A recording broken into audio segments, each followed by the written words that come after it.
तर बघा इथे ना आगारे आलेले आहेत, वॉटर सोट आलेले आहेत. हे वॉटर सोट यायचं मुख्य कारण काय?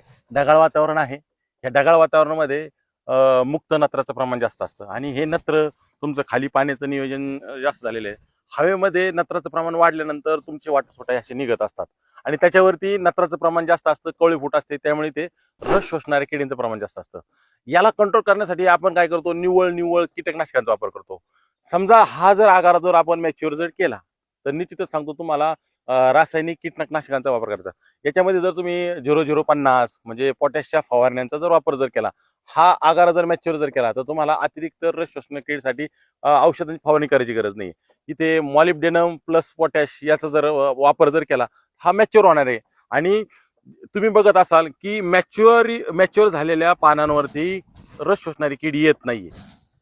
म्हणजे ह्यावरती फवारणीला प्राधान्य देण्यापेक्षा तुम्ही ही जी काय पत्ती आहे ती मॅच्युअर करण्याचा प्रयत्न करा, कडक करण्याचा प्रयत्न करा. ही कडक झाली की ऑटोमॅटिक तुमच्या रस शोषणारी किडी कमी होणार आहे. म्हणजे तुमचं